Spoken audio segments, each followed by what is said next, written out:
Hi everyone, I'm Smriti and you're watching Chulbuli Days.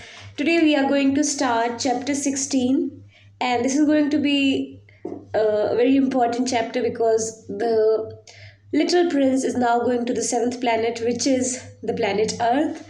So I'm really excited for this chapter, and it's really short, so we'll also be reading chapter 17, and let's read it together. So the seventh planet was the Earth. The Earth is not just an ordinary planet.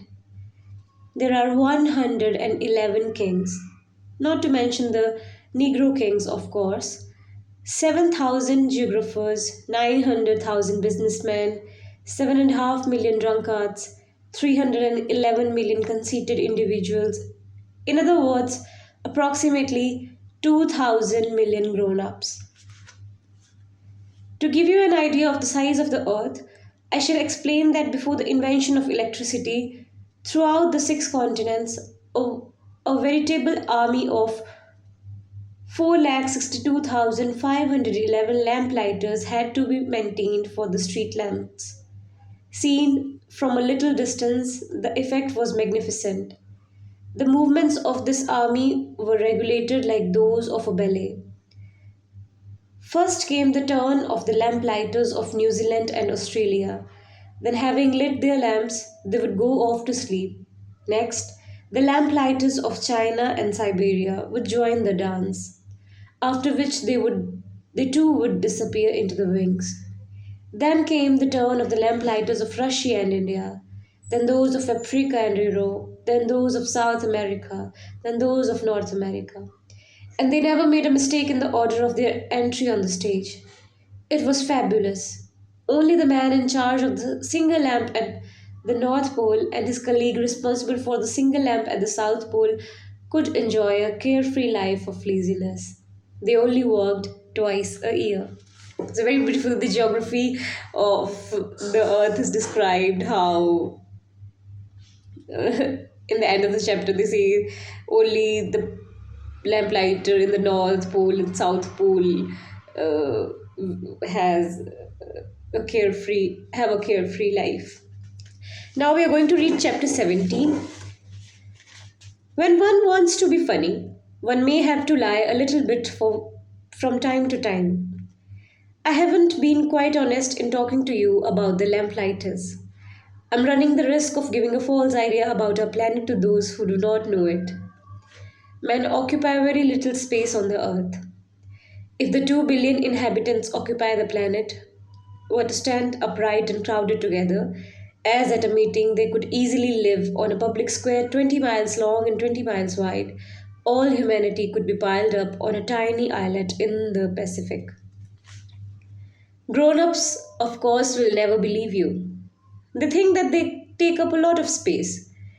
They consider themselves as important as baobabs. You should invite them to make their own calculations. They adore figures and would be pleased. But do not waste your time on such a chore. It is unnecessary. I know you, trust me. So, when the little prince arrived on the earth, he was very surprised not to see any people. He was beginning to fear he had come to the wrong planet when a coil, gold as the moon, moved in the sand. Good evening, said the little prince politely. Good evening, said the snake. What planet have I fallen on? Asked the little prince. On the planet Earth in Africa, replied the snake. Oh, then there are no people on Earth? This is the desert. There are no people in the desert. The earth is big, said the snake. The little prince sat down on a stone and looked up at the sky. I wonder, he said, if the stars are lit up so that each one of us can find his own star again. Look at my planet. It is right above us. But how far away it is. It is beautiful, said the snake. Why have you come here? I'm having some difficulties with a flower, the little prince replied. Oh, said the snake, and they remained silent. Where are the men? Said the little prince at last, resuming the conversation. One feels rather lonely in the desert. It is just as lonely among men, said the snake. The little prince gazed at him for a long time. You are a strange animal, he said at last. You are as thin as a finger. But I am more powerful than a king's finger, said the snake. The little prince smiled. You do not look very powerful. You don't even have paws. You cannot even travel.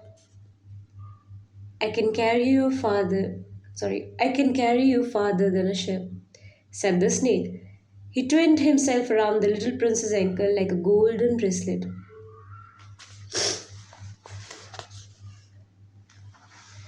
Whomever I touch, I send back to the earth from which they came, he added. But you are pure and innocent and come from a star.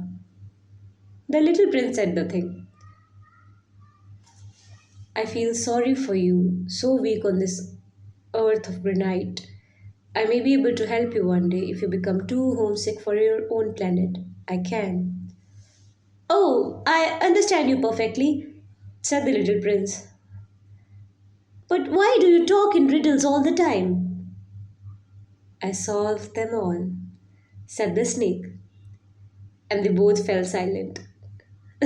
So this was a lovely chapter where he has fallen on the earth and he meets the snake, and the snake is talking in riddles.